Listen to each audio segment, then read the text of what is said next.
पढ़ने जा रहे हैं प्रस्तावनाओं को। किस चीज को पढ़ने जा रहे हैं? प्रस्तावनाओं को।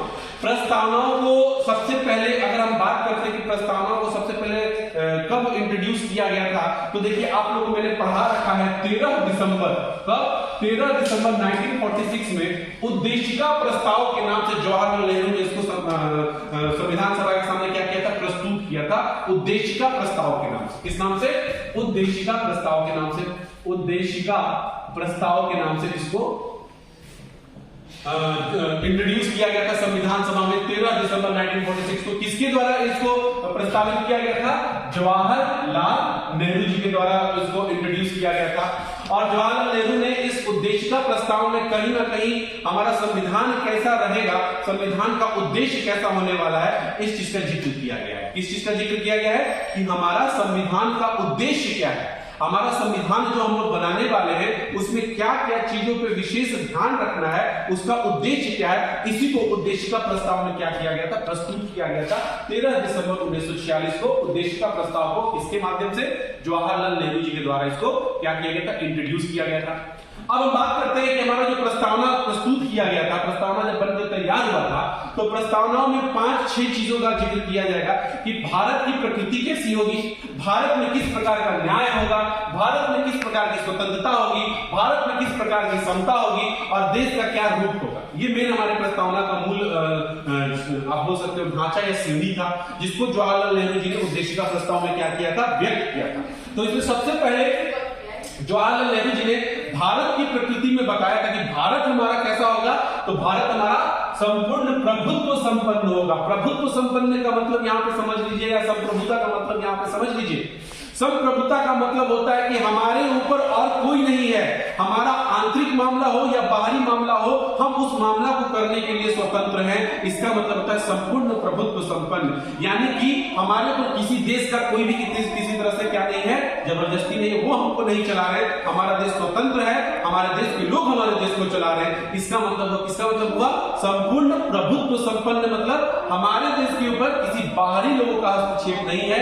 आंतरिक मामला हो या विदेशी मामला हो, दोनों मामलों में हम अपने निर्णय को लेने के लिए क्या है? स्वतंत्र हैं। ये मतलब हुआ किसका? संपूर्ण प्रभुत्व संपन्न का। समझ में आ रहा है? संपूर्ण प्रभुत्व संपन्न का मतलब क्या हुआ?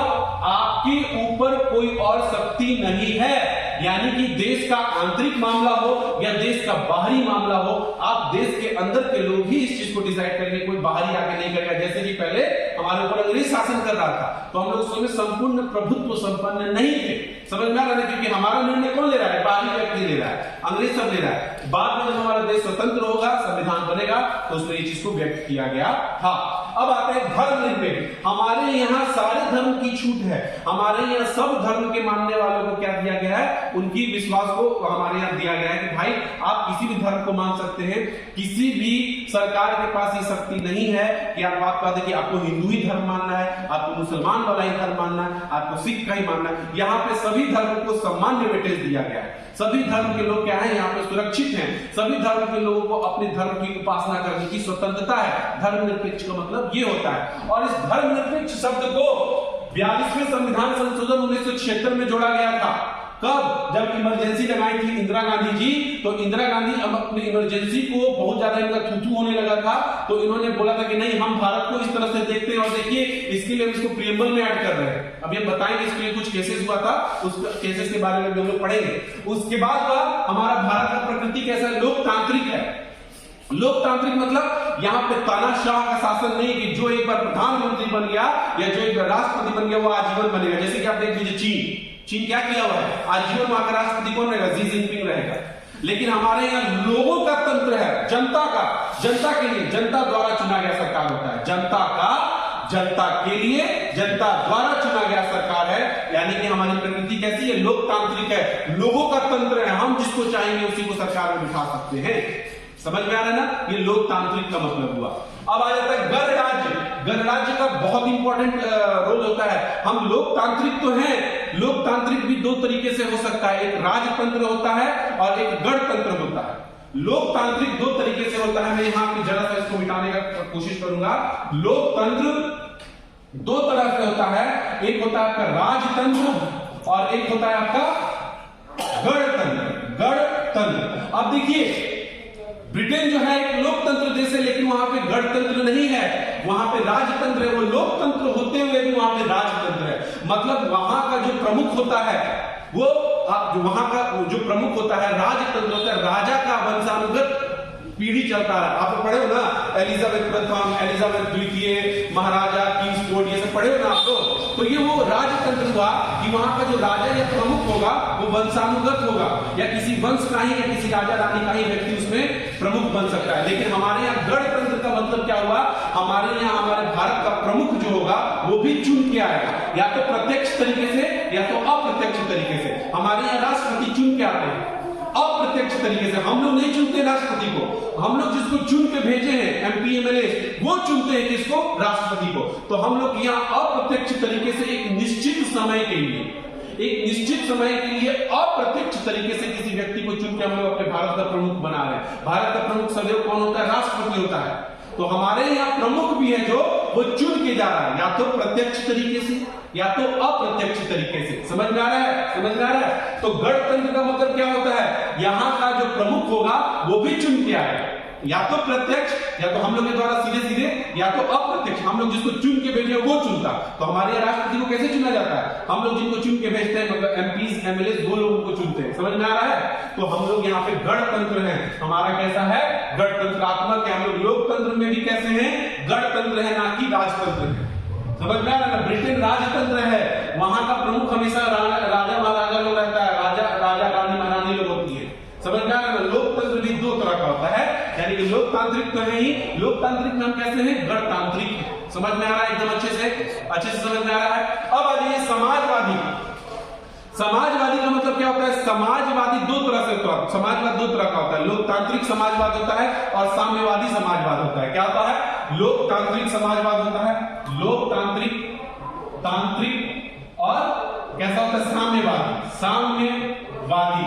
लोकतांत्रिक समाजवाद क्या होता है और साम्यवादी समाजवाद क्या होता है, समझ लीजिए। आप बहुत विशेष बात बताने जा रहे हैं। इसको भी 42वें संविधान संशोधन में जोड़ा गया 1976 में। क्यों, यहाँ पे लोकतांत्रिक का मतलब होता है यहाँ पे मिश्रित अर्थव्यवस्था है, यहाँ पे सरकार का भी वर्चस्व है और साथ साथ यहाँ पे हम लोग को स्वतंत्र भी रखा गया है। मतलब बहुत सारा चीज पे सरकार का कंट्रोल है। जैसे मुद्रा को कौन केवल छाप सकता है, सरकार। मुद्रा का देख रेख कौन कर सकता है, सरकार। समझ में आ रहा है ना। बिजनेस करने का अधिकार आपको है, उसको सरकार नहीं छीन सकता। तो आप भी यहाँ पे जीवित हैं, आप भी अपना कर्म कर सकते हैं जिसपे किसी का कोई वो नहीं। आप टैक्स दीजिए, आपका कोई बिजनेस छेड़ेगा नहीं आपको। आप सही तरीके से लीगल तरीके से काम कीजिए, आपका सरकार आपको उसको छीन नहीं सकता है। लेकिन साम्यवादी समाजवाद कैसा होता है, जिसपे सारे चीज पे उत्पादन, आप किसी भी चीज का उत्पादन कीजिए, प्रोडक्शन कीजिए या उसका डिस्ट्रीब्यूशन कीजिए, वितरण कीजिए, उसपे केवल और केवल सरकार का क्या होता है, वर्चस्व होता है। आप चले जाइए, ऐसा आपका साम्यवादी लोकतंत्र है, जो साम्यवादी समाजवाद है, ये चीन है। चीन कैसा है, वहां पे आप कुछ भी उत्पादित कीजिएगा, मतलब कुछ भी प्रोडक्शन कीजिएगा और कुछ चीज को बेचना चाहिएगा, उस पर सरकार का सीधा सीधा नियंत्रण रहता है। हमारे भारत में कैसा है, लोकतांत्रिक है, यहाँ पे मिश्रित अर्थव्यवस्था है, सरकार का भी वर्चस्व है और हमारा भी वर्चस्व है। सरकार कैसे हमारे ऊपर वर्चस्व किया है, टैक्स मांगता है हमसे टैक्स लीजिए, आप व्यापार कीजिए, सही तरीके से बिजनेस कीजिए, हम आपको छेड़ेंगे नहीं। तो लोकतांत्रिक हमारे यहाँ क्या है, समाजवाद। समझ में आ रहा है ना। साम्यवादी समाजवाद नहीं है, मतलब कि हमारे यहाँ केवल और केवल किस चीज का नियंत्रण नहीं है, सरकार का नियंत्रण नहीं है। कुछ कोचिंगों चला रहे हैं तो तुम जितना पैसा कमाओगे सारा सरकार, तो सरकार तुमको देगा, उसमें से कितना तुमको देना नहीं देना। समझ में आ रहा है। ये हो गया साम्यवादी समाजवाद का मतलब। और लोकतांत्रिक मतलब मिश्रित अर्थव्यवस्था, सरकार का भी वर्चस्व है, आप भी स्वतंत्र है। समझ में आ गया सभी को। तो ये 5 शब्द हमारे भारत की प्रकृति को बयां करता है, जो हमारे किसका प्रस्तावनाओं का मूल ढांचा है। साथ में बात करते हैं अब। अच्छा देखिए, यहाँ पे आपका जो धर्मनिरपेक्ष है और समाजवादी शब्द है, इसको 42वें संविधान संशोधन 1976 में जोड़ा गया था। भारत में किस प्रकार के न्याय की बात की गई है, प्रस्तावना में इस चीज का भी व्याख्या किया गया है। भारत में आपको 3 तरीके से न्याय मिलता है। किस तरह से, सामाजिक। समाज में हर एक व्यक्ति को, चाहे वो पुरुष हो चाहे वो स्त्री हो, या पुरुष में भी निम्न जाति का हो, उच्च जाति का हो, किसी भी जाति का हो, सबको सामान्य रूप से सामाजिक स्वतंत्रता दी गई है। आप भी किसी भी एग्जाम को निकाल सकते हैं, आप भी किसी भी एग्जाम को निकाल सकते हैं, सबको अपना अपना स्वतंत्रता है। दूसरा, आर्थिक। हमको कोई भी बिजनेस करने का स्वतंत्रता है, हमको रोक नहीं सकता है। समझ में आ रहा है ना। आप किसी भी बिजनेस को कर सकते हैं, आप किसी भी तरह से पैसा कमा सकते हैं जो लीगल हो, इलीगल नहीं। आप औरतों को बेच के, बाल मजदूर को काम करा के, इस तरह से नहीं, जो आपका सही तरीके से, आर्थिक तरीके से, जिसमें आप किसी भी तरह से इलीगल काम नहीं करें, लीगली तरीके से आप कुछ भी कमा सकते हैं। और यहाँ पे चुनाव में लड़ने का या राजनीतिक कार्य में किसी भी तरह से आपको स्वतंत्रता दी गई है। ऐसा नहीं है कि राजा का बेटा ही राजा बनेगा, जो कहावत था, मतलब कि मंत्री का बेटा ही मंत्री बनेगा, ऐसा कुछ नहीं है। यहाँ पे एक आम व्यक्ति भी चुनाव लड़ सकता है, वो महिला हो, पुरुष हो, कोई भी हो। समझ में आ रहा है? तो हमारे यहाँ 3 प्रकार के न्याय की बात की गई है, सामाजिक, आर्थिक और राजनीतिक। हमारे यहाँ स्वतंत्रता किस प्रकार की है? तो हमारे यहाँ स्वतंत्रता 5 प्रकार की है। विश्वास की स्वतंत्रता, अभिव्यक्ति की स्वतंत्रता, विचार की स्वतंत्रता, उपासना की स्वतंत्रता और धर्म की स्वतंत्रता। हमारे यहाँ किस प्रकार की स्वतंत्रता है? हमारे यहाँ विश्वास की स्वतंत्रता, अभिव्यक्ति की स्वतंत्रता, विचार, उपासना और धर्म की स्वतंत्रता की बात की गई है। अब हमारे यहाँ क्षमता किस प्रकार का है? क्षमता मतलब समानता, अवसर और प्रतिष्ठा की समानता। हम किसी को तू मैं कर रहे हैं, किसी को जी कर रहे हैं, ऐसा नहीं है। सभी को समान रूप से प्रतिष्ठा है, सभी को जीने का समान प्रतिष्ठा है। ऐसा नहीं कि गरीब को हम गाली देके बात करेंगे, अमीर को हम जी हुजूर करके बात करेंगे। सबको समान रूप से प्रतिष्ठा दिया गया। समझ में आ रहा है ना?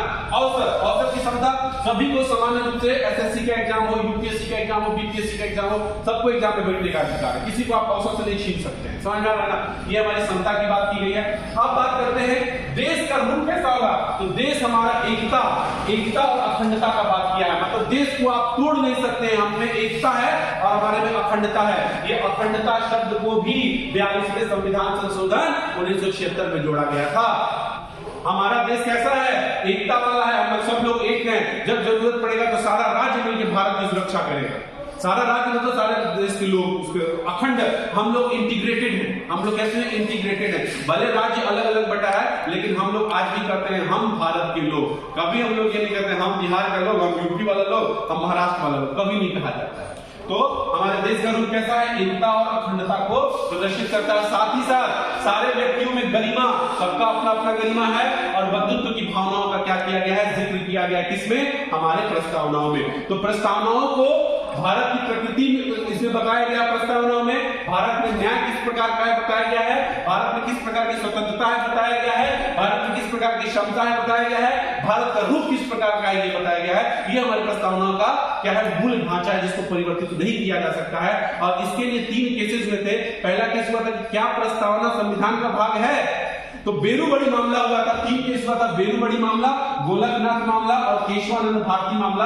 बेरूबड़ी मामला में कहा गया था कि नहीं जी, संविधान का भाग नहीं है क्या प्रस्तावना। दूसरा बात हुआ गोलकनाथ केस हुआ। गोलकनाथ केस में कहा गया कि प्रस्तावनाओं का उपयोग कहां पे किया जाएगा?